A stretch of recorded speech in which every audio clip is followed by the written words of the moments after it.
Welcome to The Best Medicine. I'm your host, Dr. Bradley H. Werrell, and we're here to explore options and potentials to help us grow as individuals and as a community with one another in these difficult times and challenging times. We're exploring all manner of potentials related to the human experience, physical, psychological, medical, spiritual. It's a wonderful opportunity that we now experience in this critical phase of our human evolution. And I welcome you to join us in our podcast, become more aware, and identify with people who are helpful and supportive of you in your efforts as a human being on this planet and elsewhere too.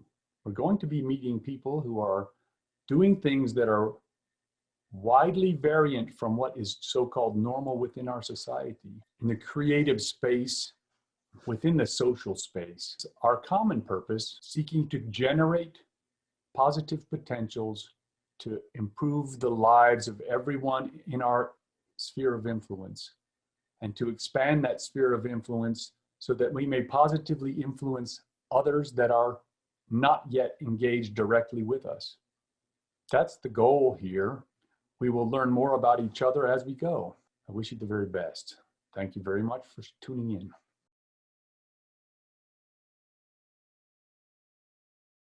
Like simplicity. So it's like how small, how matter of fact, how like, that's the whole technology thing. Like we're trying to make it simple by creating these cool things that keep our whole life in check, or like whatever. But now there's so many of them that we just recreated the noise. So now we're all just as confused as we were before. So it's all very interesting to me. So like the company name came actually like almost 7 years ago now. And I was just like, I don't know. I was coming up with all these different acronyms and different ways of like, I was trying to like make each letter mean something. And I was like, I just want people to move again. Like just, and then after I thought about it, after I worked on it for so long, it's like, it wasn't really moving as much as it was a movement. Like, here's this new way of thinking. Here's actually simplifying our life down to this. Like, I like it. Get rid of all of that. And like, here's what we're trying to figure out. And that's why I like the guy in London. I reread the article that I found him through, because I hadn't read it in like a year and a half at least, if not 2 years. And he talks about when he was like 12 or 13 years old, and he was sitting in his bedroom looking out the window, looking at the cherry blossoms. And he goes, I wonder if at some point I can prove everything that happens in this world in one simple equation or one simple thing. And I realized right there when he said that, like that's why him and I can understand each other, because our objective is the same, is to see how small, see how like one thing, like it's this,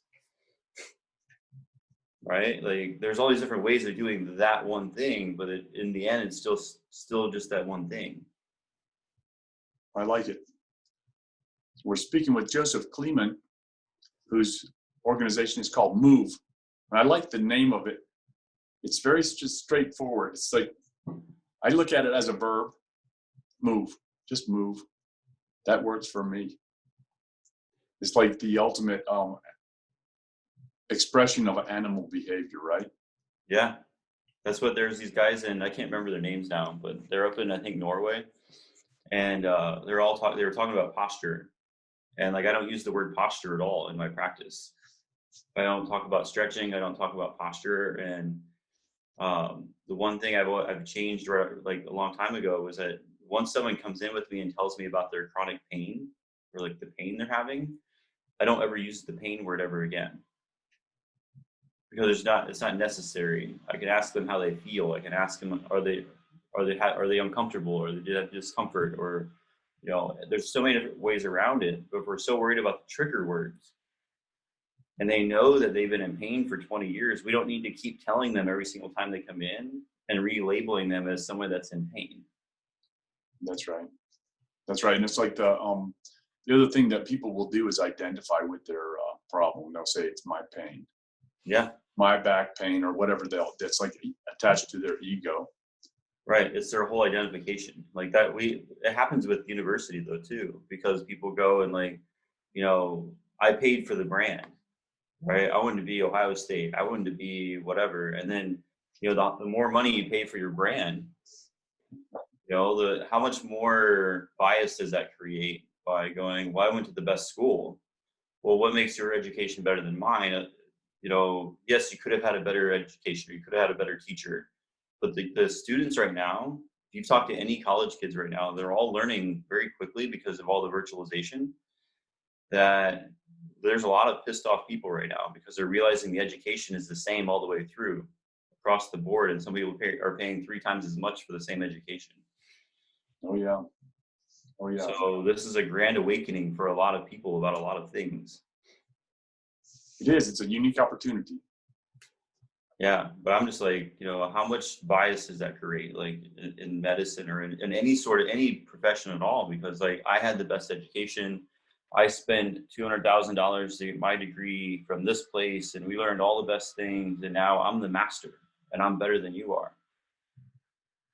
So then we're not working together anymore because we're all just trying to prove to each other through the reward system that I did better than you did, and I can create better things than you can. Yeah, I think it's more like a marketing thing. You know, it's like this: you got your little pedigree that you attach to the end of your name, and it's got little spaghetti letters, and Yeah. And it's like, okay, so I'm trying to prove to the public that I'm the best because at the end of my name. Yeah, the one guy I used to work for, he we'd get these, you know, I'm sure you guys have to take continuing education, right? Yep. So you get your certificate at the end of like your completion and whatever. And at the office, he would have like 15 of these things hanging all over the wall. I'm like, I have my state license and my license to practice or to teach for continuing education. I'm a provider. So I have just the 2 things, just like nicely placed above each other, and that's it. I'm like, nobody needs to know all the other classes I've taken in whatever you want to call it, because they have no idea what you're talking about, and it just looks like clutter. That's right. It's not impressive to me. I like that papers don't impress me too much. No, like tell me what you know or what you remember from the classes that you say you've taken. Right, show me. Because what happens, what I notice all the time, and he would do it like you could literally watch it happen. I called, maybe I've mentioned this before, but I call it the silent cutoff. And it's the whole idea that last weekend you just took this amazing continuing education class. You learned this really cool thing that, you know, in the moment was able to help somebody really quickly. So now you have somebody coming in, your first client of the day, they're brand new, they're explaining what's going on in their body or what's happening or how they feel. And a third of the way in, they say something that reminds you of the class you just took. And you're going, oh yeah, now we can help that person because I know exactly what I can use. So I use that thing I learned last weekend. And you quit listening to the rest of what they were saying because you're ready to already answer them. You're ready to already help them based on what you know. And you missed all of the other details that they were going to tell you after that. So they have no idea you stopped listening to them. You didn't say like, oh, excuse me, let me put this thought together in my head. I'm sorry to interrupt you. But in your head, you stopped listening to everything they were saying to you. Yep, I understand that one. So I don't know, it just drives me crazy because I think we're so much in a hurry now, and like production-based medicine just doesn't like, it's such a disservice to so many people. Yeah, we're in a hurry to the next thing. We're not here. We're not present. We're always a step ahead into the next session, and we're still thinking about how we can help, you know, what we learned from the person behind them. Right. So then you're mixing up what you're trying to learn from this person with what you remember from this person because you didn't have time to do your notes. So you're going to go back and try to do your notes after you've had 2 more sessions, and you're going, wait, what did so and so have again? Oh my. So it's too blended together. I guess in primary care is more is not so it's much more objective in its function. Okay. And so it's like this. It's very simple transactional most of my day. Okay. So I do. It's amazing the computer has made my interactions a lot longer and a lot less interactive with the patient, but more interactive with the computer. Are you talking about virtual sessions, like No. You're talking about face to face. Face to face, I have the patient there, but I'm working on the computer to enter all the data in there while I'm talking to them and making sure everything's right. Just making sure all the little things are lined up properly so that the computer's happy, and then we get the patient what they need out of the transaction. But it's pretty straightforward. It's like because as I'm interacting with the patient, I'm gathering information and trying to figure out how we're going to properly manage this condition, right? Yeah. And it's not like a physical thing as much as it's like, okay, they got to go see this person, or they got to go do that thing, get this test, maybe that medicine. Okay. And so it's like procedural, it's like to get those 4 things done, and but so in your line of work, it's much more interventional, like interactive. Interactive. Yeah. And I run into that with PTs. They talk about it a lot, where they're like so smashed together. Like you're not, I mean, I went to go visit, just kind of popped in because I happened to be next door to where their office was at. I was like, oh, I haven't seen so-and-so in quite a while, so I'm going to go over and check in with them. And I was like, do you have any time? He goes, no, man, I'm already 3 minutes behind cleaning up from last session. I have somebody already waiting for me next. And like, I mean, he was just scurrying around, and he goes, that's our day. Like we're already minutes into the next one. So every time you're a minute late or running behind by even a few seconds, you just keep eating into the next session. And it's like that all day long, 8 hours a day, 9 hours a day. It's terrible. I'm like, how are you helping anybody? Like, how does anybody come in there and feel like you're actually taking the time to care for them instead of you running around with like a chicken with your head off? So how long are your sessions typically? Depends on the person. Like usually like the first session, depending on how much I know about them or how long they've been in pain or had the problem they've had, then the sessions can go a little longer. But my first one's usually like an hour and 15 minutes that I get to spend with the person talking and figuring out how to help them and do any sort of movement or teach them something about their body. So a lot of times the first session, like the other day, I had a session where I only touched the person for 15 minutes. I spent the first hour, literally, we were just talking and trying to unfold all of this stuff where, a lot of times, there's so much, if we can start to blend together mental health and physical health and movement and all these things and blend it into this comprehensive thing, right? And give someone more time that has the knowledge. Because here's the thing is like, I focus a lot on the biopsychosocial right. Approach to everything. And we always see like those of us that fight for BPS, you always see the PTs and different practitioners are like, well, I'm not a psychiatrist, I'm not a psychologist. I'm like, but one of the best posts I heard or read recently from someone, they're like, if you work with a person, with a human in pain, you are helping their mental health. You have to understand that if you're interacting face to face or even like we are with another human, you are changing their mental health. You do have an effect on that. That's right. And you have to accept that. I'm not saying you have to go, like I have a good friend of mine and a client, she's been a psychoanalyst for 40 years. And she's very well renowned. She just talks different places at different universities and stuff. And I asked her, I was like, so I want to be able to help people in mental health a little bit because I understand it. But I want to make sure that I never step out of my scope of practice because that's important to me. So she gave me one simple thing to always keep in my head. She goes, you can always ask somebody how they feel. Just don't ask them why they did something. Because you can always say, how do you feel? I feel happy. How do you feel? I feel sad. How do you feel? I feel angry. Right? And then it's up to you whether you decide to go down that rabbit hole at all. Mm-hmm. But you can always know how someone's feeling. But if I go, why did you not want to touch all the red balls? Why did you hesitate? Why did you not move that way? Then it can go down to going, well, when I was 9, my dad hit me all the time. And now I was always punished for my decisions and right? So that why can take us deep into these rabbit holes of someone's life things that they're holding on to. And then all of a sudden you're burning the house down and you don't know how to get yourself back out of it. Right. Going too far. It's interesting. I used to, when I first started practicing as in primary care, I was talked to anxious people a lot. And I would ask them about what they were anxious about. And then I figured out it doesn't matter. It doesn't matter what makes them anxious. Anxiety is all about the same kind of mental reverberations about something. Right. And it doesn't matter what it Right. is. It's this cyclical patterning that's going on in there that is based on some image that is really irrelevant what the image is, but it's all very similar in its function.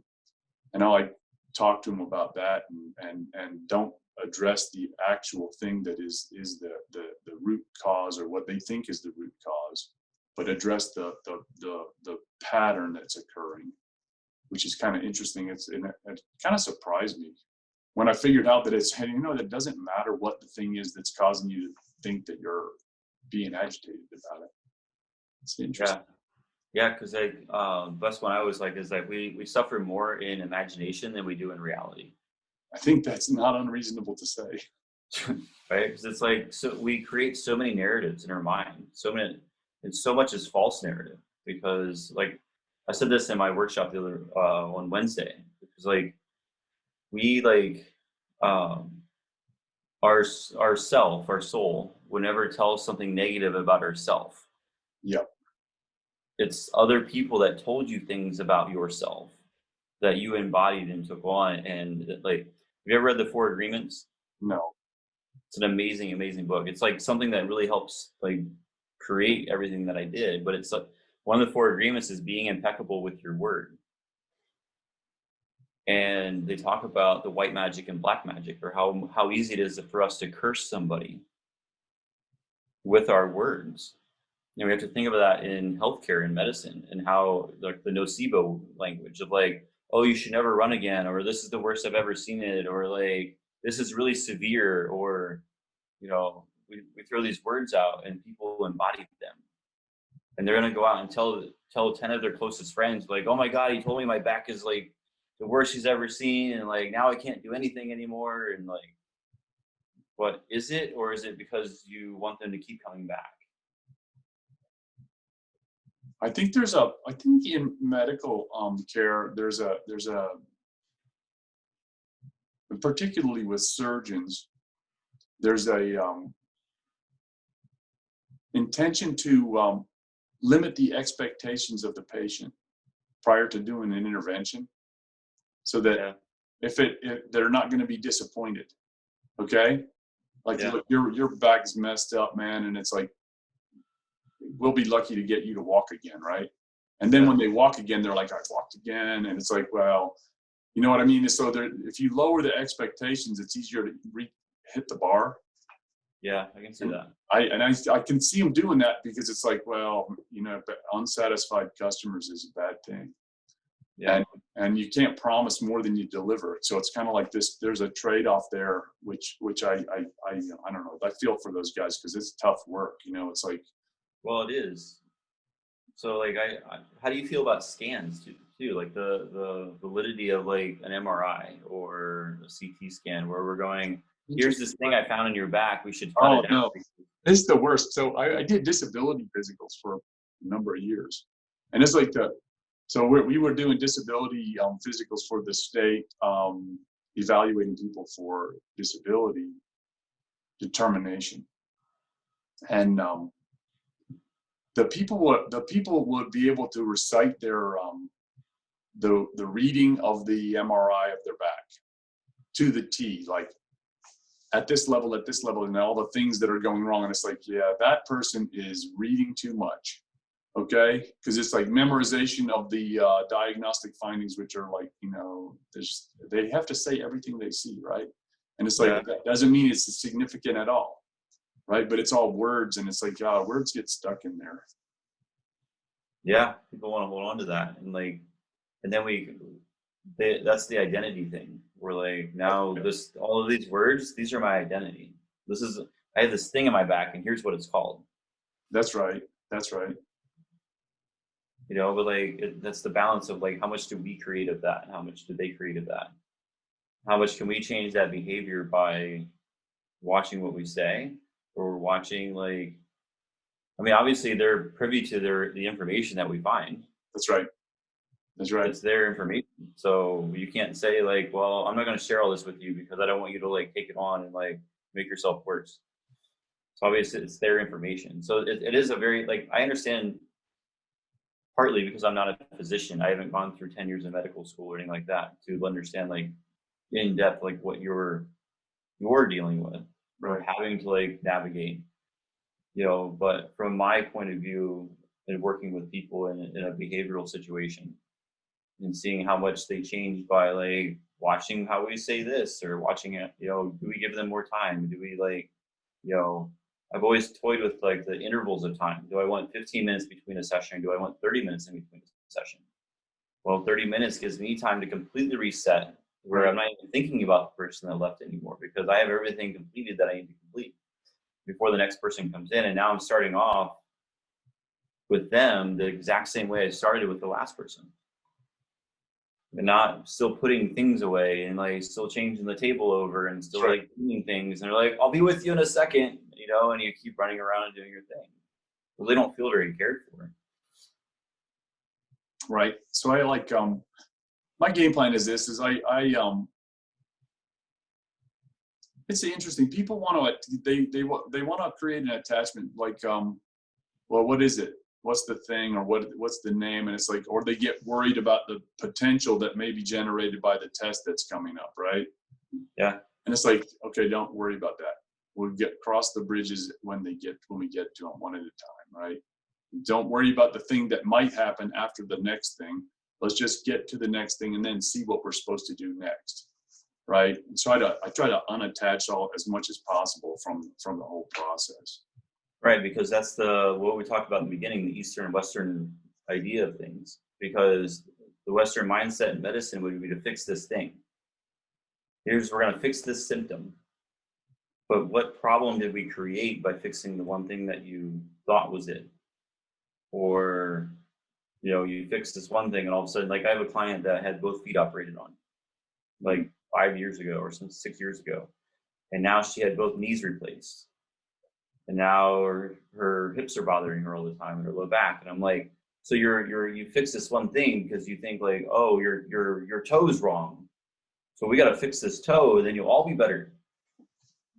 So you fix this toe, but now her knee's wrong, and now her hips are wrong, and now her neck hurts, and now like, so at what point are we just chasing our tail? Because, you know, we're chasing a symptom and going, oh, well, you have plantar fasciitis. Well, we should like scrape and tape and like needle your Achilles, and like you should ice your foot and roll it around on this ice ball and all these things. But is it the foot that's the problem, or is the foot the symptom? That's right. And the problem is farther up.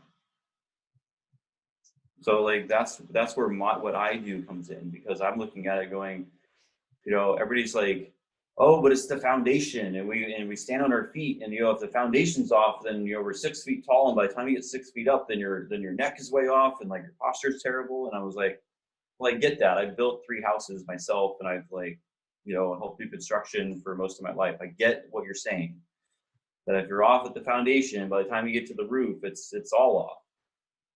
But we're not a house. We're a dynamic, moving animal that moves across the earth. So is it really the feet as a foundation? That's interesting. I studied that reflexology when I was doing massage therapy before I went into medical school. And I was like this, I was interested in reflexology, and I would just do an experiment on everybody that I saw as a massage client. And I would do I would first examine their feet. Okay. And I go, okay, so using the reflexology map, where is the problem going to be in the back, right? Or wherever, right? By examining their feet. And then I'm like, okay. And it checked out spot on. The reflexology maps the problem in the rest of the body quite accurately. And I was very impressed by that. But I did it. It's like a studies, you know, it's like this. It's like, you feel a nodule here, that means it should be somewhere like in the mid back or something like that. And it's like, yeah, there it is. I was very impressed by that. And it's like, okay, so it's like the what you're saying is absolutely correct, which is like the foot problem can be a reflection of something else. You're reflecting from somewhere else that's, the energetically, the body's not moving properly, and it's reflecting into the foot.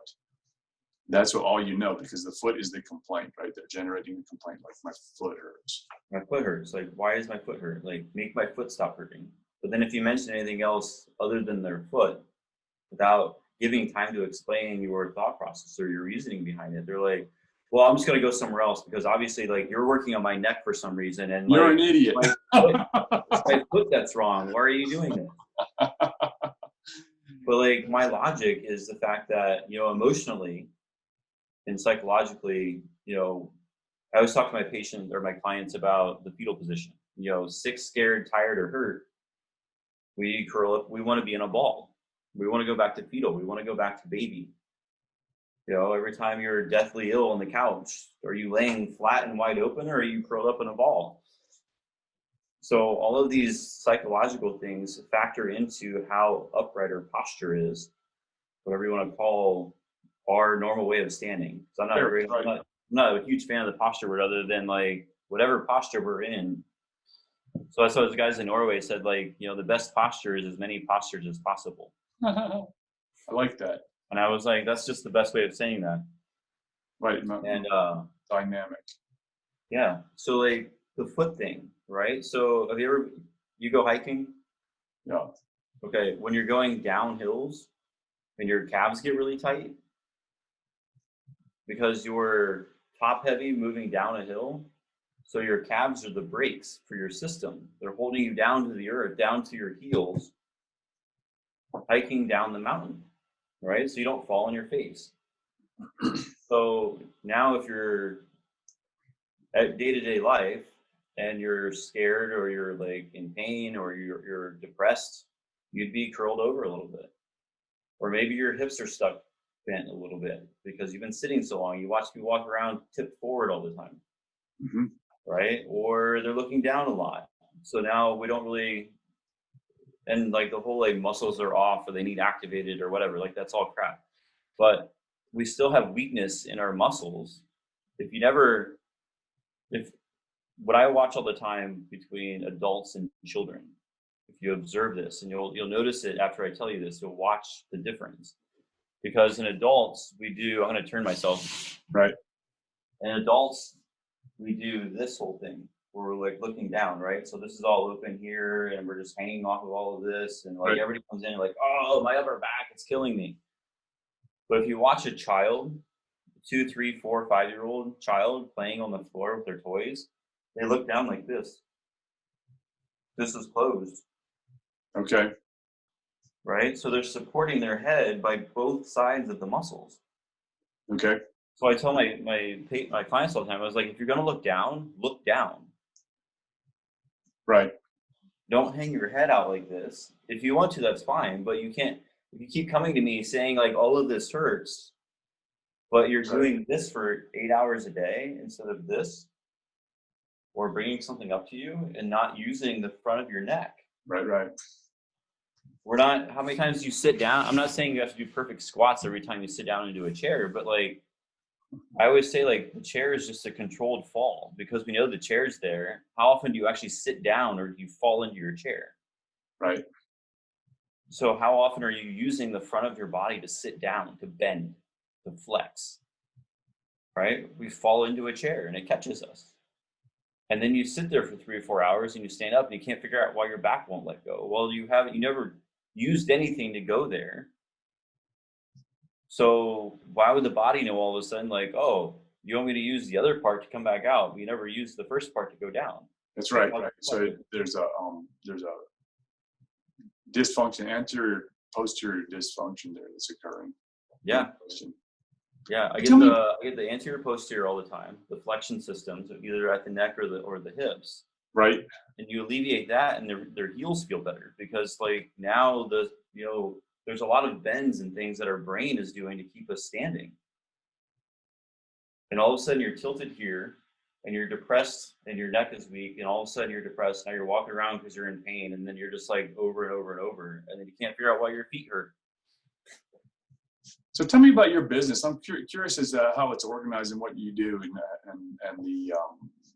the function of it. So really, I was like, it took me a while to really figure out what I was trying to accomplish until I heard a video by Elon Musk, and he was talking about first principle innovation, where there's always like, most inventions take something that already exists, change it by a little bit, and now we have just a cooler toaster that makes toast faster with a few extra buttons. But now it's different than the old toaster, so it's better. Well, there's the first principle innovation, which is taking something that doesn't exist whatsoever in the world and building from that. So when I thought I was way behind on everything that I was working on, I heard that video and I was like, no, I don't have to hurry because there's nobody else doing what I'm doing. So I can take as long as I want.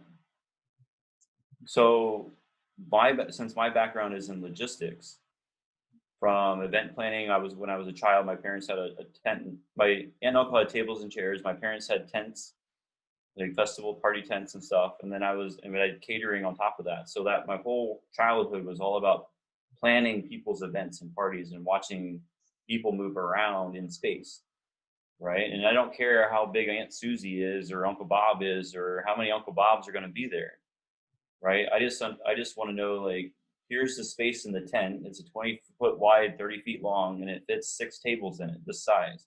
And these 6 tables hold this many people.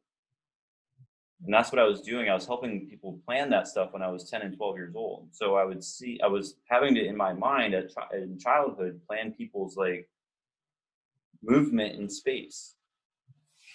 And then we would go and set all this stuff up, and you had to, figure out how to get you're hauling big things around and hauling making sure everything's set up the way they want it. And then you're interacting with strangers. My dad would always force in, like, go take the bill to them. Like, we'd be like 8, 9 years old. Or like, go collect the money. And you're sitting up at the door to the stranger, like, can I have your money? Wow. Yep. So they learned so much when I was younger. Well, what I realized, so then in high school, I would notice I was doing it too. I didn't realize it until now, like over the last few years, that I would observe people. Because I grew up in an area that was predominant to like underage drinking, and we just had giant parties all the time and stuff like that. And I was like always so fascinated that with alcohol, and you can watch it even now, that there's so many different types of drunk people. There's mad ones, there's angry ones, there's happy ones, silly ones, sad ones, apologetic ones. There's like all of these different people that come out when they start drinking.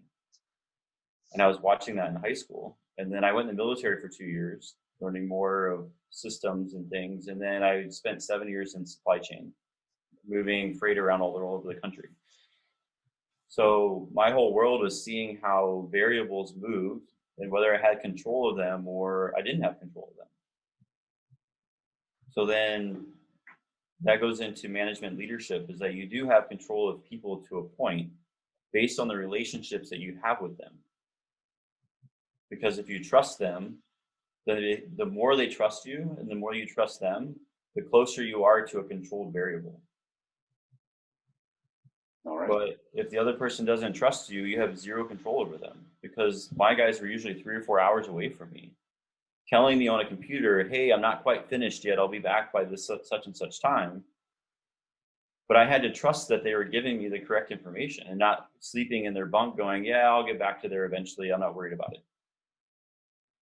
Right? So that built into my business. That built into what Move is, because I am just not dehumanizing somebody or depersonalizing it, but actually customizing it to each person. Because I know that there's certain things I can control about the session and about what I'm doing with people, whether it's how much time I spend with them. Are they an athlete? Are they used to like, intense goals and like they're like matter of fact and they're like this? Or are they like a soft, gentle person that doesn't really want to move that much and they want things done to them or for them or whatever? But by me knowing that the only thing I can't control is the person's story, the person's journey, but I can control how fast I want them to move from this point to this point. I can control how much time they need between this session and this session. So If I know I have a new person coming in, I might not book another session for an hour after that, because now if I run over by 10 minutes, they still don't feel rushed out the door. Right. There's so many things we control That's right. in our environment that if we control as many possible things, right down to the environment you're treating somebody in, like how much time you're giving them. For me, it's like the temperature in the room. I have a client that I see every Wednesday, like usually Tuesdays or Thursdays, and she wants it dark in the room, and I have a window in my room. So I figured out ways to like block the light out. And she wants the table turned a certain way, and she wants the heat at a certain temperature and the sound at a certain volume, and she wants all these things. And most people don't ever want to work with her. I've known her for 10 years, and I'm like, you know what? She's here every time. She tips me really, really well because I take care of her and I do what she wants. Right. So how hard would it be for us to create environments or spaces that we can heal people in, that we can go, hey, what do you want? What would make you feel better? Is it the lights down? Do you want it bright and happy in here? Do you want it cheery? Do you want loud music, quiet music? So you're operating a private clinic, essentially, is what you're doing. Yeah. Fee for service. Yeah. Yeah. So it's like this opposite of our model here. So it's like what we had a private clinic, and we operated it for 13 years at this location. And it's like that. Then the establishment crushed the living life out of us. And it's like they're willing to pay the hospital 3.5 times what they pay us to do the same job with the same people in the same clinic with the same providers, et cetera, et cetera. So it's like this. Okay, so we sold out. So now we're the clinic is operated by the hospital, and I'm an employee of the hospital. And so now I had paintings. I have a bunch of paintings, and I had them all hanging up in here. It was nice, kind of homey, kind of local artists. And it's like this. Yeah, I had to take all that out. Now we have it's just drab. And it's like this, and it's like this. It's like I got no control. Okay. Yeah. I got zero control. It's like this. They tell me what I'm doing. It's like that. So it's like this. It's the machine instead of the human handling the other human. Right. Right. And it's and I blame the patients, because the patients pay for this show, and they pay the insurance companies to manage the show through the intermediary of the corporate hospital. And it's like, okay, so it's the opposite of what you're doing, which is individualized care, right? Yeah. And we still try to do our best to make it work for the people, but it's like, man, it's too measured. So like I always I say this to my clients a lot, because everybody has Fitbits and everybody has like, oh, I didn't get my steps in today or whatever. And that's all fine and great if you're an athlete, or if you're somebody that needs to track said things because you're tracking your macros, you're tracking your distance or your pace or whatever. But I always tell a lot of clients, because they get frustrated about it. And a buddy of mine said the same thing. He goes, I turned my steps on my new phone, and I realized after a week I had to turn them off because I started to feel like shit because I wasn't doing what I was supposed to be doing. And I was like, the more we measure ourselves, the less ourselves we become. That's right. That's right. You're seeking to achieve something, and it's right. not. You're trying. You're trying all the time. You're always trying something. So there's one of my favorite artists, music artists, is Grizz, G-R-I-Z, and his new album came out, and the first song is No Time Like the Present. Now I don't remember all of the lyrics in the first part of it, but one of them was like, the more you try, the less you be and the less you see. Because Alan Watts would always say this. And do you remember Alan Watts at all? He died back in the 70s. He was a philosopher. And he would always ask people this question. He goes, is breathing voluntary or involuntary?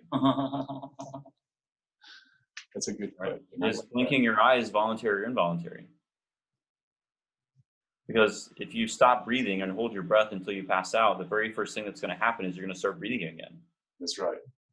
Right? If you don't blink your eyes and you try as hard as you can to not blink your eyes, eventually you're going to blink your eyes. That's right. So whether you try at all, you're still going to be here.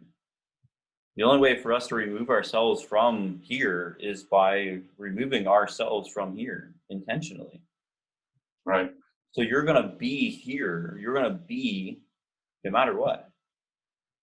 So the more you keep trying, the more you keep pulling yourself away from what this all is to begin with. And it's interesting because it is like the people they set goals and then measure themselves against their goals and then feel bad because they don't achieve their goals, or you know what I mean? It's like measure themselves against some contrivance, right? Yeah. And it just gives you a reason to get mad at yourself or to be happy with yourself, or that's a bad way to go, I think. Yeah, I feel pattern. We just keep measuring and keep measuring, and like data's doing it now too, because we can measure as much data as you can possibly want. Right? Like I was reading this article in The Hustle. They were talking. Have you follow The Hustle at all? I don't know The Hustle. Yeah, it's a great. It's an email list, and they have a website and stuff like that, and it's all the newest, like with technology and business and things like that. And they're talking about like what we're doing right now with podcasts. Right? Is your podcast data mining you basically? And they said they can track the data well enough now, even through podcasting, that they can tell whether your phone is in your pocket or in your hand. Wow. I'm like, why do we want to know that? Like, I know why they want to know that just by reading that. But like, what are we doing to people if we know now? I know they just shared it. They're like, we know now whether you're holding your phone or it's sitting in your pocket, whether we should send you an ad or not. Why would you send you an ad if your phone's in your pocket? You're not going to see it.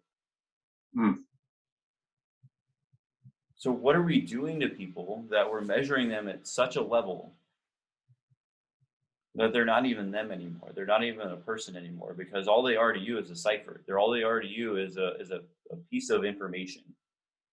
And whether this piece of information that used to be a human with a heart and empathy and compassion and kindness, but to all they are to you is another piece of cipher in your grand scheme of data. Yeah, I know. I have grave reservations about the big data and the use of the AI and all that business. But maybe we can turn it to some beneficial use to help us figure out how to move better. Well, that's what I've been doing with it. So that's, like, I want to measure how people are doing, but give it to them in a more fun way. Right. Because as we talked about the Eastern philosophy, Western philosophy, right? Well, I've followed more of Eastern for a long time, like through the Tao and through the Bhagavad Gita, and I don't know if you've read either of them, but they're very much about, like, Bhagavad Gita is like reading the Bible as a grand war story. So it basically says the same thing as the Bible does, but in the idea of this great war that's going to happen, and the two sides battling each other and all this, like why we do what we do. And so all of my work has always been around the idea of the master student, because if you take the blocks that I have and give them to two children and say, here's these two blocks, here's some cards you're going to use, you're just each going to pick a card out, and that's what you're going to use on your body. And the next two cards you're going to pull out are the two things you can't use. So it's as simple as that. Like, as simple as, like, here's 4 objects. They have different colors on each side. You 2 6-year-olds are going to play this game together. And one of them might be a better mover than the other one. So now you have the master student again, because one's going to learn watching the other one and go, wait, I want to try it that way. Wait, I want to try it that way. Wait, I want to try it that way. And you keep learning from each other. As each person plays, you're going to learn more and more different ways of moving. But you're also using your critical thinking. You're using your reasoning. You're using your empathy, because as you're watching another human struggle to achieve, even at 6 years old, watching another human struggle to achieve the task that they were given, right, you'll think of a creative way to help them achieve the task they're trying to create or trying to accomplish. So that's at the level of a 5 and a 6-year-old, or a 6 or 7 and a 5-year-old, or a 4-year-old and an 8-year-old. So they're still the master student. Okay. So if I work with somebody with the blocks, I'm going to go, oh, why did you do that? Or, like, I can watch it and go, I wonder why they're doing that. But I can't really ask them because I'm not licensed for that. But somebody is. So somebody can watch that person on the floor struggling to accomplish what they're doing and go, well, why are you having such a hard time with that? what are you feeling right now? Can you explain to me why you're feeling the way you're feeling? Is there something from your past or something from back whenever, or from the abuse, that when you're doing this movement on the floor as an animal, as a dynamic animal, I want you to do this thing in between these four objects, however you want, any means necessary. And there's somebody that's going to go, well, let's discuss why you're having a hard time touching with your right hand, but not your left hand. Let's discuss that. Instead of me sitting in a chair and you're asking me how I feel, I'm having this person move in real life and solve real life problems in a safe space that they cannot hurt themselves or anybody else. And nobody else is watching them. And go, let me help you with this. Let me guide you. Let me coach you. Let me help you understand maybe why you're doing what you're doing. So each person that understands more about a human, using the same system of a simple 4 wooden blocks and some cards, or 4 wooden blocks and my own thought process of going, let's try using your right elbow this time and not letting your feet touch the floor. Right? Let's try this. Let's see. I know you don't like using your right hand, but let's let's not have any other restrictions. I just want you to go to all 4 blocks and just use your right hand. Let's just work on that. I don't care if it takes you the whole hour to do all 4 blocks with your right hand. And if you need to stop and talk about something that's bothering you because it came up by you trying to physically use your right hand and you don't want to, because you're normally scared. You're out in public, or you're at home around all your family, and like you're terrified to even try to use your right hand. But in here, you're safe. It's just you and me. So if it takes you the whole hour to go to all 4 blocks and use your right hand, that's fine. I got a whole hour. We'll take our time.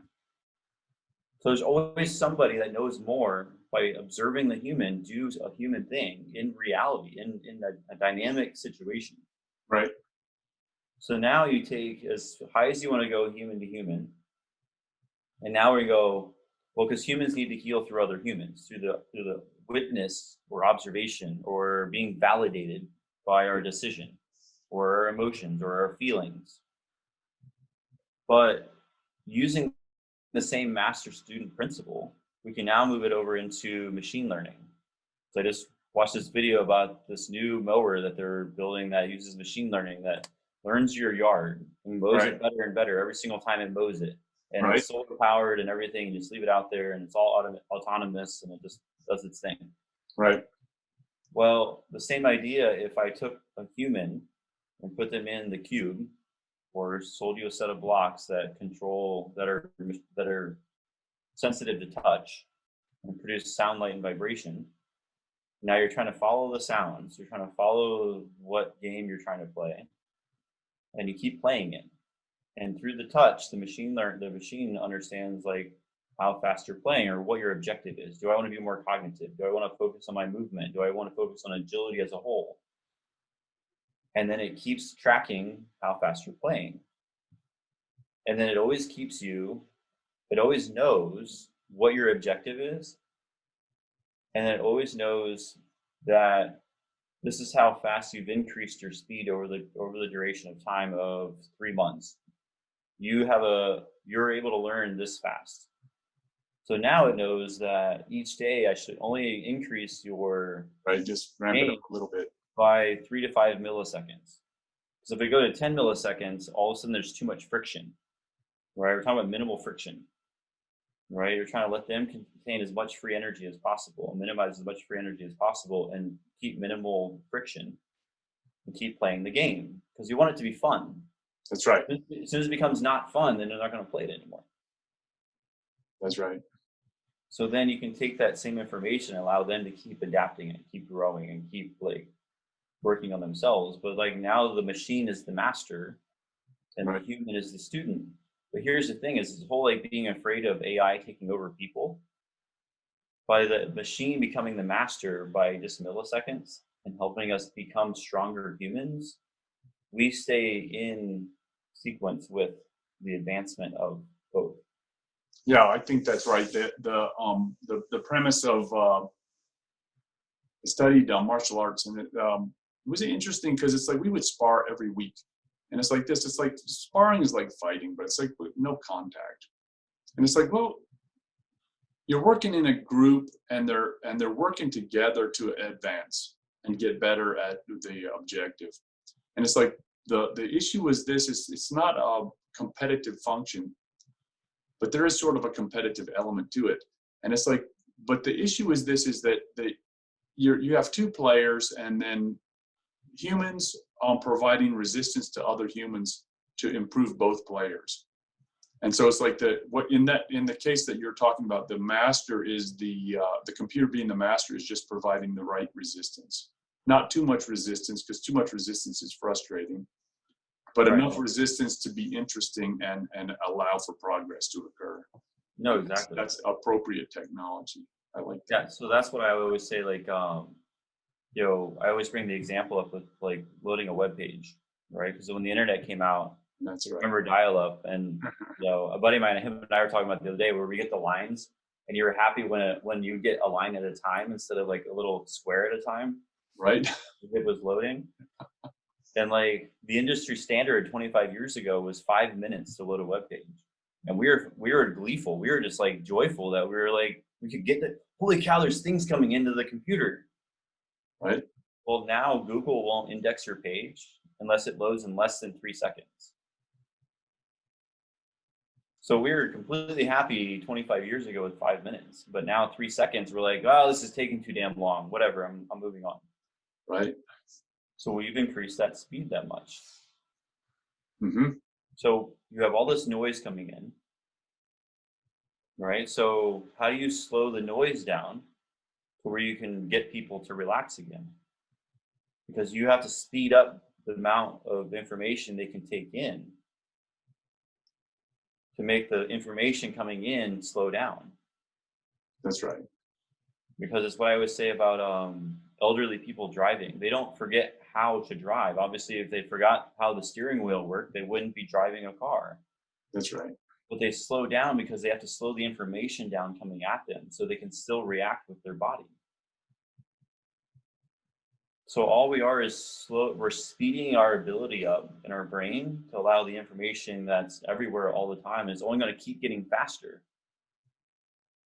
So we have to increase our speed to allow, as technology keeps increasing, for us to be able to handle the speed that is coming at us at. That's right. We have to be able to process the information appropriately. Right. No Have you ever been like, it's like taking somebody from the country, like say like my dad, that he never really left where he was at. He grew up in a town of 1,250 people, and he spent pretty much the majority of his life there, other than when him and I took road trips. So you imagine someone like that going to New York City. Oh yeah. It'd be complete insanity. Like Raleigh was too much for him. He was like, I don't even know where the hell I'm at anymore. You're just making all these turns. We're going all these places. I don't even get it. I can't be here. So that's the same idea. Like, it's not hard to see, because you're taking somebody that is used to Glandorf, Ohio, in the middle of nowhere, and slowly building them up to New York City. Right. Using machine learning.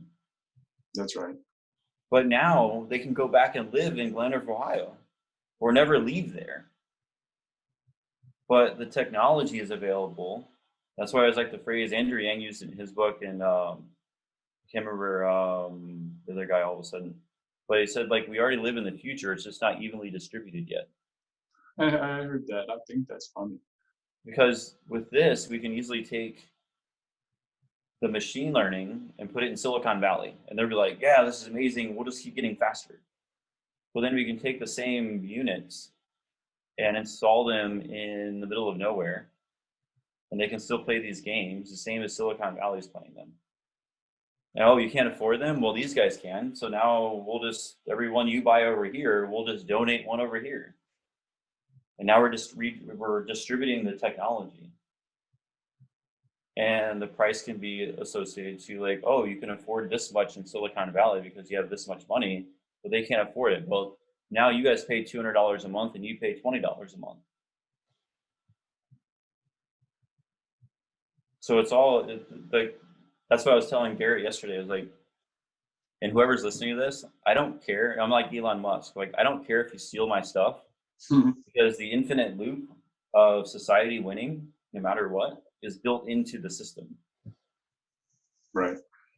Like, that was why it took so long to do this, because I didn't want to be part of the capital. I mean, Andrew Yang talks about humanistic capitalism.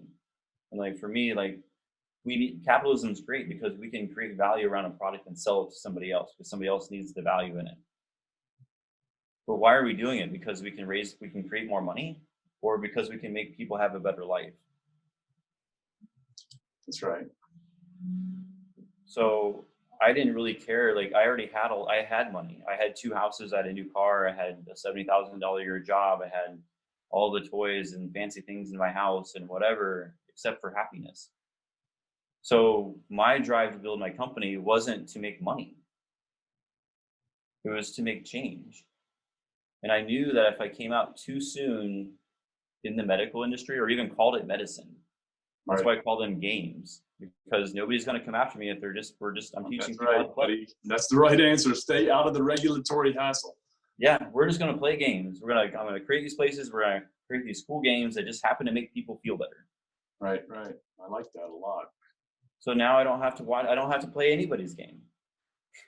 That's the right answer, man. Because it's like the worst thing that'll happen is they organize the game players, and you know what I mean. Now we have to have a certification agency and licensing. It's like, oh my, we're heading down a bad pathway. Yeah, there's too much. So if I can help the bottom 5% of people, this has been my goal the whole time. Whether it's through automation or whether it's through like just playing games and getting people moving again in their homes, right? If I can take the bottom 5% of people, that if they moved more and had better mental health, they wouldn't need medical intervention. That would be a lot. What would I do to the top 5% of people that need help, that can't get it? So it's an amazing thing. It's like I just watch people. It's like I was talking to a guy. This was a funny conversation. The guy was high blood pressure, and then he says to me, he's like, I drink a lot of alcohol, and he studied it on the internet. He said alcohol makes your blood pressure go up, and I go, I never heard that. So I'm looking it up on the internet while I'm talking to him, and I'm like, yeah, that's what it says. And I'm like, that's funny, It's like, what's really interesting about that is like, we don't talk about the thing that makes you drink alcohol as being perhaps causative, like your boss that's such a annoying guy that you go drink it off every night, and it's like, how come we don't blame your boss, right? But we're blaming the alcohol, which is your solution to the problem, or you know what I mean? I'm just making it up. But it's fully that's the whole like biopsychosocial thing, and I've mentioned this before. I think in our last time we talked, like, how do you help somebody with chronic pain that's been in pain for 20 years, that's been married to someone for 20 years, that causes them emotional and psychological abuse? They don't feel safe in their own home. So, but you can't figure out why they've been in pain for 20 years, but you're not also finding out if they feel safe in their home. That was the conversation I had with a new client for like the first hour, because she escaped Russia with the clothes on her back and $300 in her pocket. Wow. And she was beaten by her dad every morning and like all the time. Like, it was just like he would break beer bottles in her head and all kinds of stuff. My. And she's been in a relationship similar to that, ever since. And now she's alone by herself with her daughter in her own apartment, everything like that. And we started talking about like the things we say to ourselves, or like the window of tolerance. Have you ever heard of that? No. Where it's like we have our window of tolerance, which is self, which is being, right? We're self-regulated, our emotions are self-regulated. This is where we live at. Then above that is hyper-arousal or fight or flight. Right. Below that's hypo, where we're like depressed and we're kind of like go with the flow, like whatever, I'm kind of giving up. And then we want to stay kind of in the middle of there where we can self-regulate. And I was telling her, I was like, have you ever thought about that right now? You have no other man in your house. It's just you and your daughter. You can lock the door and stand in your home and walk around in every room and see that there's nobody else in there except for you. And just stop for a second and tell yourself that you're safe. And she goes, I never thought about that. She goes, I always say how powerful and how strong and how amazing and how awesome I am.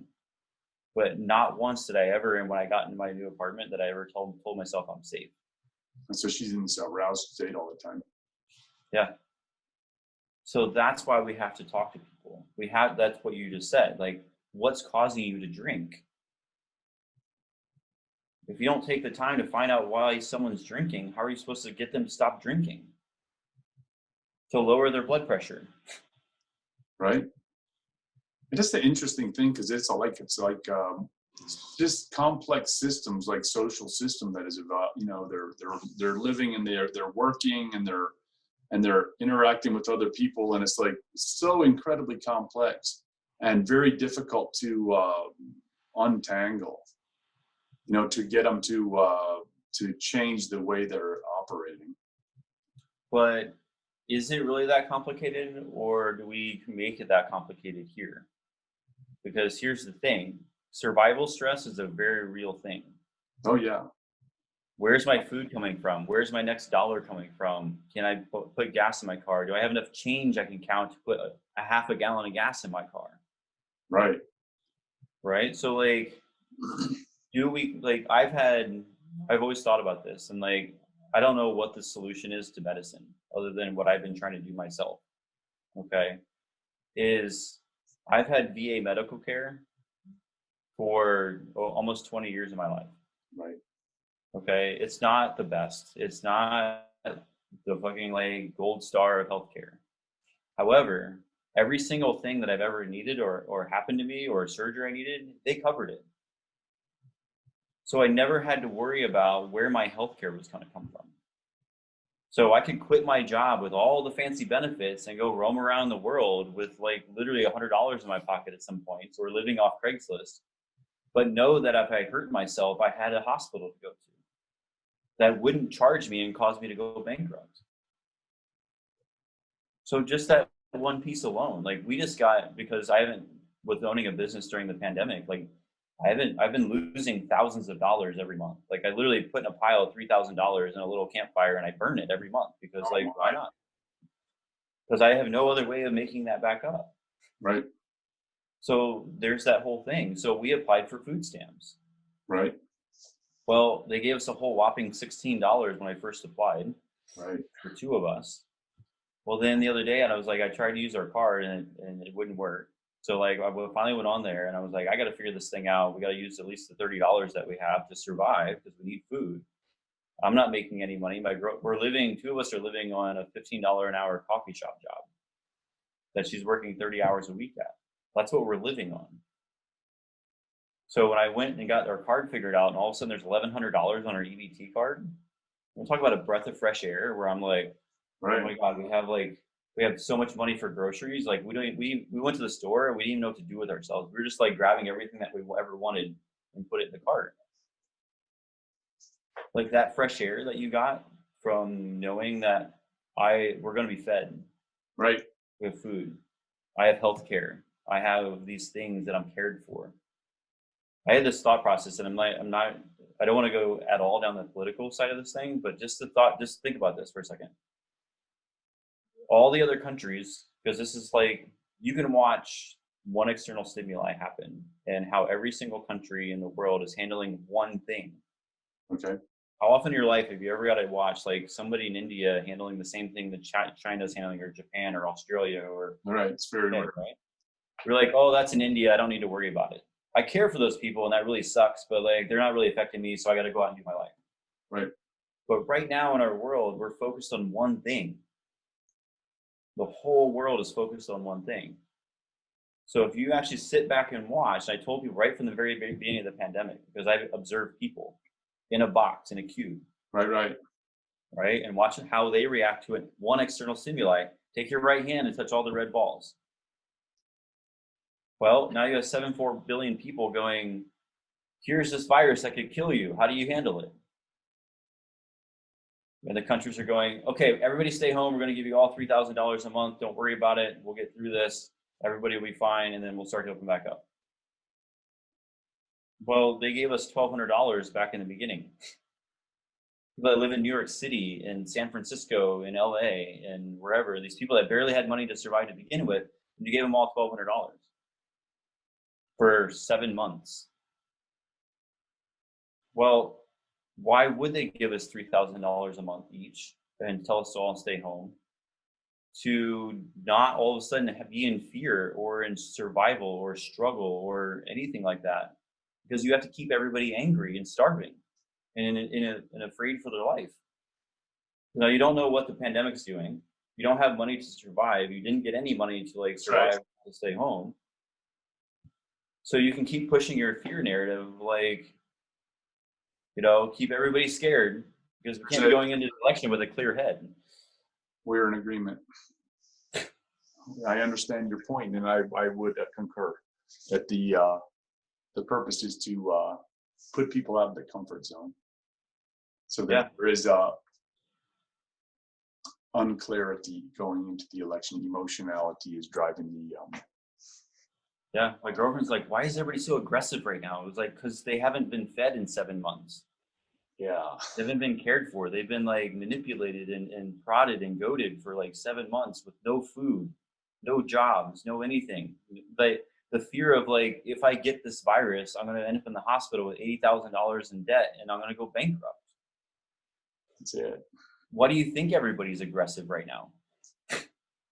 Like, it's the most like, I mean, like, why can't we see that? I think we do. I'm like, she keeps like, why can't everybody see that? I'm like, I can see that. Other people can see that, but like, how do you convince the majority of a population, the majority of a whole country, that they're being played? Because they're so buried in this like survival stress that they can't. That's right. They can't see out of it. They're like, good God, like, how am I gonna like? And right. We're worried about getting to the next state, the next step. Yeah. Like, it's crazy. And like, that's my whole world. Like, I watch people from a single individual inside of a cube focusing on one thing, and how do they react to this one thing? Because you know what? It doesn't really care. I don't really care how you react to this one thing, because it's your one thing. That's right. But standing here right now, I can go, well, France did this, and Italy did this, and like Australia did this, and like Chile did this, and Argentina did this, and whatever, and you can watch it all happen. So now you can watch how each country responded in a healthcare situation. How well do they handle or handle the shutdowns? How well do they handle the virus in general? How well do they handle like taking care of their people? Right? And you can watch every country and what they're willing to do or what they have. All the cards in the entire globe right now are on the table. Everybody's showing their hand. Pretty much. They can't do anything about it other than to show their hand to the world. That's right. And it's the most magical, most insane thing I've ever experienced in my entire life. It's got irritating. What's that? It's irritating too. Oh, it is. Like, I always say it's like interesting, and she's like, it's not interesting, it's scary. And I'm like, but it's still interesting. Oh yeah. Well, I talked about my work with as an employed physician, right? It's extremely irritating and motivating. Okay, so like, what are you going to do different? It's irritating, but the other side of the coin is motivating. So what are you going to do different? That's the question, and that's where I'm at. And I'm like, okay, that's what I'm working on. Alternative processes, and so we look at the whole thing as and try to learn, right? Yeah.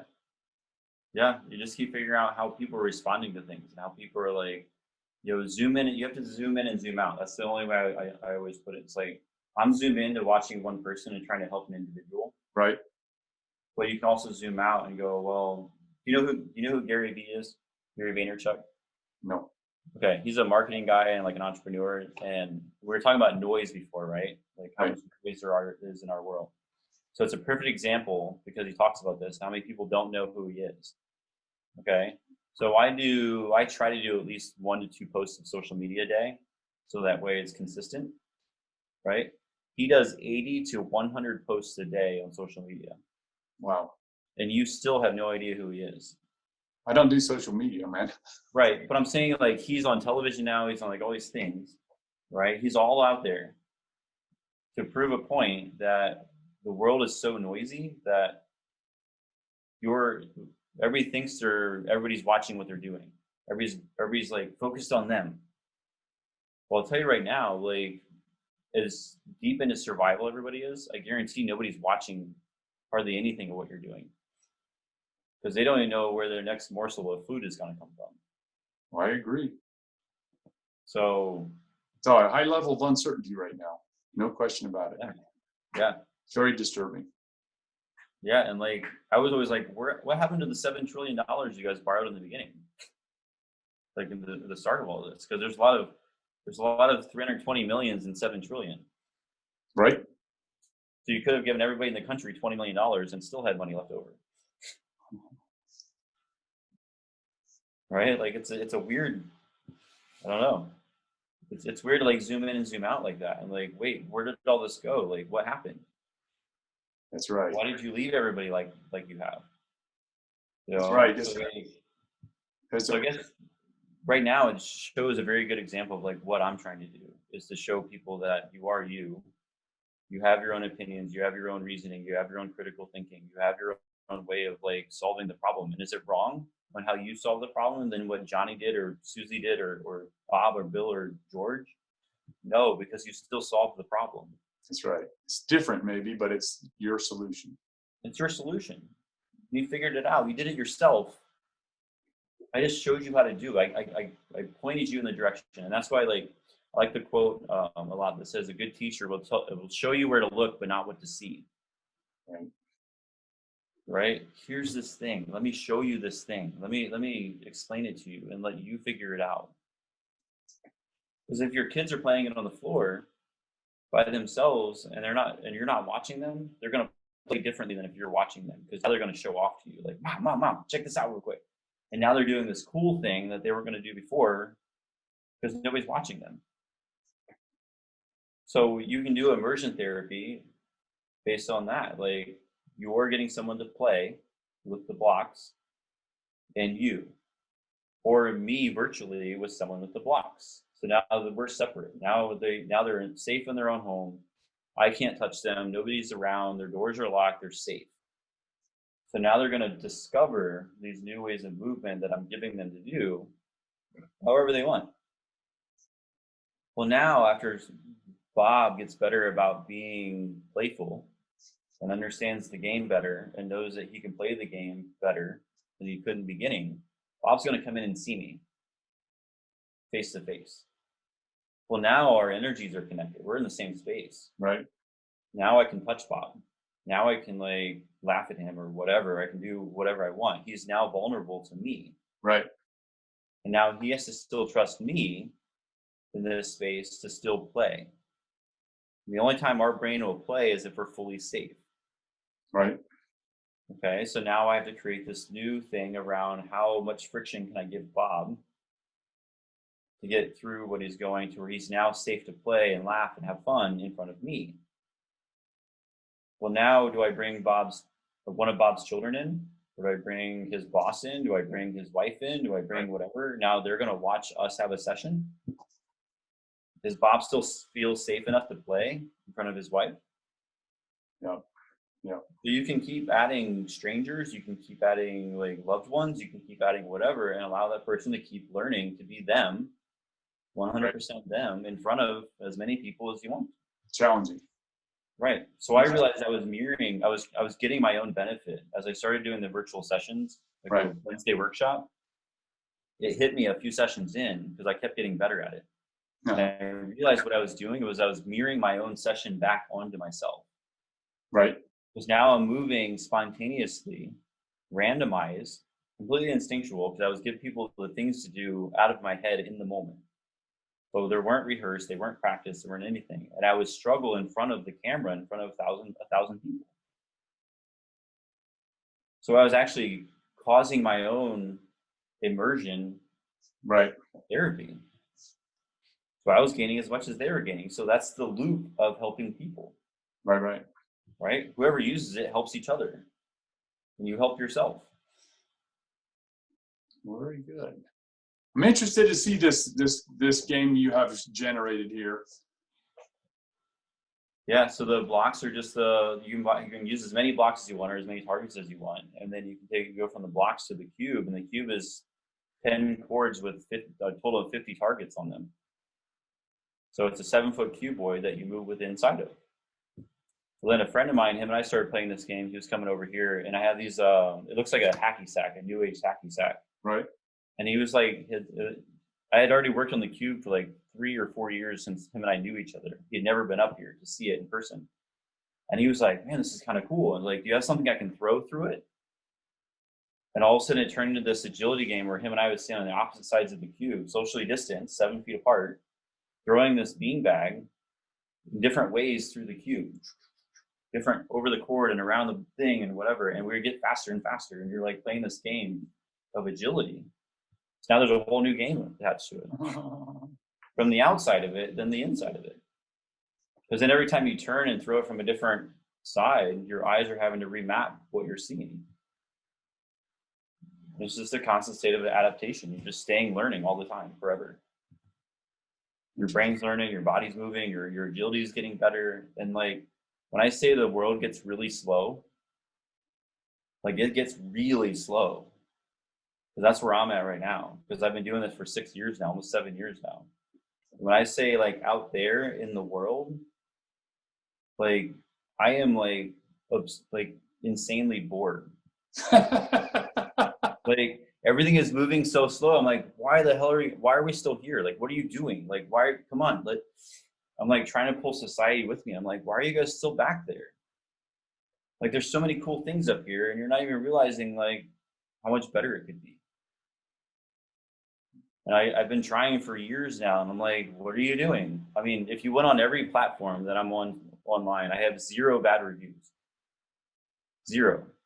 People are very quick to make a bad review, but I have a lot of reviews that are paragraphs long, 2 and 3 paragraphs long, of people saying how much I've changed their life, and like I gave them all of their life back, and like I've never had help like I've gotten through you, or like this is so different and new, but it's like it helped me so much. I've had people I helped with 40 years of chronic pain from a car accident they had when they were 20 that I don't see anymore. It took me a year for her to get past all of that, but she was like, why? Part of this was like the thought she said to me, she goes, why weren't you born when I had my accident? Right. But I was like, why can't I be born when you had your accident? Why can't I go back and take you back to 0 and work with you from there based in math, based in like you figuring out how to get your own organism, your own self around this space, however you can. That's right. So now I'm just using math to go back to where you were when you had your accident. That's it. So we're just limiting our own ideas of what we're capable of. We can time travel already just without actually leaving the time we're in. That's right. That's right. So there's so much we can do right now. And like, I think we're just like, we're so held back by all these protocols and like the rights and wrongs, and like society says it should be this way and we should do that and we should do this and it has to be this way. And I'm like, but does it really? That's right. The social inertia is what you're complaining about, I think. Yeah.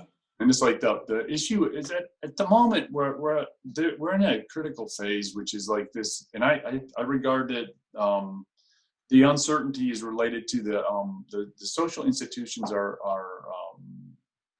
they've lost some legitimacy, and I believe that's related to the fact that the social institutions have been abused, and the people recognize that they've been promised more than they're going to be delivered, and everyone's happened for a long time. We're withdrawing our consent, and it's like, oh, okay, the leaves are falling down and it's being reorganized into something else, and the uncertainty is everybody's looking for the chair and the music has stopped, right? Right. And it's like, okay, and everybody's worried about the fact that they want a place to fall their butt into, you know, because it's like, we're outside my comfort zone because I got to get a meal and I got to put a roof over my head and I got kids that are in school or whatever's going on. Yeah. And trying to make it all work. So it's the uncertainty is creating anxiety that is making it difficult for us to figure out how to get over the inertial hump to get to the next groove. So that's what I thought. You should actually read that book by Andrew Yang, the War Against Normal People, because it really. The War Against Normal People? Yeah. Okay. Andrew Yang. It was the the first two chapters are or first two parts are very bleak. It goes into automation, AI in Silicon Valley, and data collecting, and like all the millions and millions of jobs we're losing because of automation. And his the first paragraph of the third part, when he finally like summarizes all of it, he was like, all my early readers basically of the first parts of the book said that you should just change the name of the book to "We're Fucked." Oh my. So it was really interesting. But he was talking about the humanistic capitalism. He was talking about UBI, and he's talking about like, all the research that's ever been done where they took a selected demographic of people or a selected city or whatever and used time banking or used UBI and gave everybody a certain amount of money per month, right? That the amount of hours worked actually increased, not decreased, every single time. Because people are happy and want to do things. They want to be productive. But if you're always worried about where food's going to come from, if you're always worried about like the baseline of survival, without even giving everybody healthcare, just give them the UBI and take away the idea of where money's going to come from. And give them that, we're like, well, what if they all raise the apartment rates to like $1,000 now instead of $800, and now that $1,000 is gone every month? I was like, but they like, my way of getting through survival stress was like when I lived in Florida, I had a $400 military disability payment every month. So I found a house I could rent a room from that had all the utilities included for $400 a month. So whether I starved for 4 days or 5 days until I found more money, I knew that every night I had a place to lay my head. Right. So I didn't care if I didn't eat for 2 days because I knew I had my soft bed and I could just sit around at home and like do whatever I had to do. So I found another way to make more money. So that took that piece off of me because I knew it was always coming in. Same as healthcare. I knew it was always there. I knew this thing was always there. So I knew this $1,000 was going to come every month. And now I can go out and do more things. I can be more helpful. Right? So you're taking that away. You're giving people that comfort of this level back. And he was saying if we just do UBI, I think, and I want to say the right number because I'm pretty sure I'm seeing it in my head. If we just add UBI to the United States, it eliminates 144 social programs. Okay, I don't know how to quantify that. I understand the premise. Right. So you're taking one government program. No, I understand. One program eliminates all of these other ones. So you have all this bureaucratic like bullshit over here that's just gone, and we can just do this. Yep, I understand. It's worthy of consideration. Yeah, I mean, it's just, and like we're talking like trillions of dollars a year, anyways. So what's $12,000 a year to 320 million people? Right. It's not even a trillion. There you go. So it's all very fascinating. I love the social aspects a lot, and like I think we're just missing. We keep chasing our tail, thinking we can't figure out how we can't solve something, but we've overcomplicated everything to the point where we've just created all of our own problems. That's right. That's right. And I don't think that's an accident either. I think that the overcomplication is a control mechanism. Yeah. We can create conflicting interests for that purpose. Right. Everybody's like, well, I don't know what to believe. Like, you say this, and this person says this, and like, I don't know what's even happening anymore. And like, is it this way or that way, or like? That's right. It's too many variables, and it's all out of control, and self-sustaining social inertia is generated by that premise. Yeah. Like I don't know. It drives me crazy. I just keep like unwinding more and more of it, and like my whole idea was, I had everything at 26. I walked out of it, went back to poverty. I went from making $70,000 a year to $12,000 a year, and then relearned everything all over again, or unlearned it. Right, and that's why I like Rumi's quote that said, "Recognize that unlearning is the highest form of learning." That's right. Your brain wires together and wires together and wires together. So to be able to unwire everything in your mind back to like, oh wait, I can just be me however I want, and my eyes are going to blink and my lungs are going to breathe, and I can like do this thing, and now I can decide what I want to do for my life my way. and this is what I'm going to do. And I'm not going to let you tell me what to do because I don't want to work for anybody anymore. I want to build my own thing. Right. I was watching a video about that the other day where I was talking about like the more you build for somebody else and not for yourself, you lose the essence of self. Oh yeah. And you become just this robot or this like empty shell of a person doing this task. Right. That's like socially compliant, I suppose. Yeah. Yeah. Crazy stuff, man. Very good. Well, I appreciate you taking a minute with me. No, I love it. Like I enjoy the conversation, and like I just hope it it's the right ears, wherever it goes, and Well, it will hit the right ears. And it's like this. I believe that there is some, I guess, fatalism. The right ears are going to hear the right things. Yeah. And I have great confidence in that, and looking forward to chatting with you again and learning more about your behaviors and your antics and your move. Yeah, I'm just going to keep growing it. And like, whenever society's ready for it, then they can have it. But, I'm not going to stop. I haven't stopped for the last 4 years whenever nobody would talk to me. Like, it's like when you have to like realize you have to pat yourself on your own back. That's right. So I just kept doing that because there's so many people you can follow on social media. And I was like finding my things. And I'm like, wait, you're saying the same thing. And you're saying the same thing. And there's a whole group of people in the biopsychosocial world that are explaining things. I'm like, yes, that's what I'm seeing too. Yes, that's what I'm seeing too. And you just keep adding it. That's so right. It's on the right track. That's right. It's a coagulation. We accumulate together and find each other, and it just takes a minute. Yeah.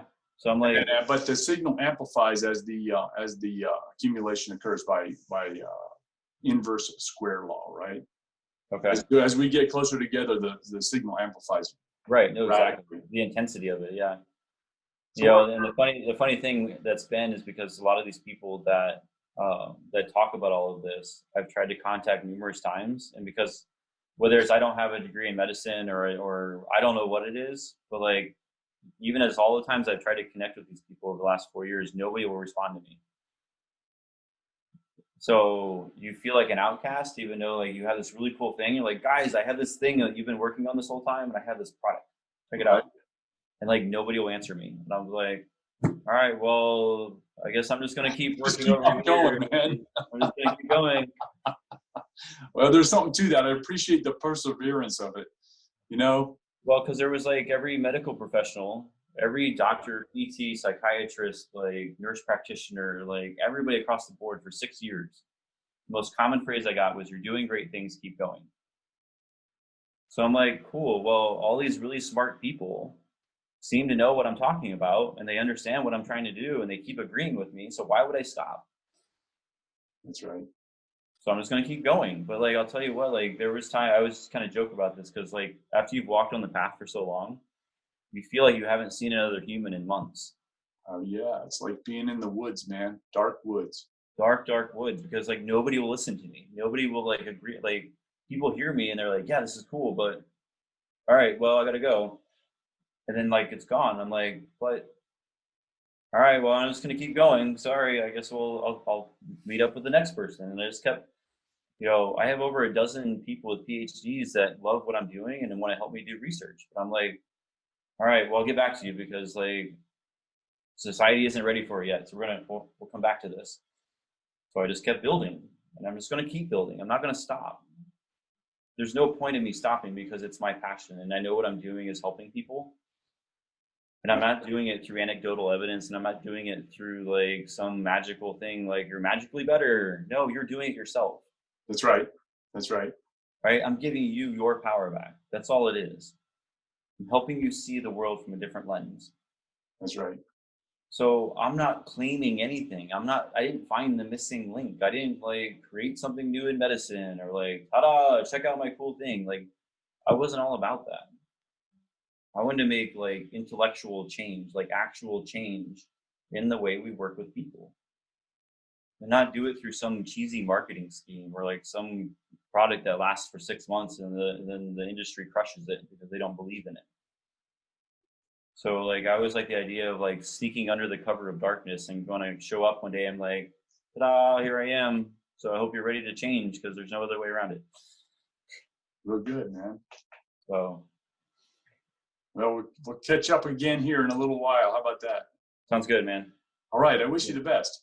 I appreciate it. All right, take care. With you again. See you. Bye, Joseph. I hope you enjoyed this episode of the Best Medicine Podcast with Bradley H. Werrell, DO. Don't forget to hit like and subscribe below, either over there or over there. Also, if you're interested in a medical consultation with myself, there's also information below.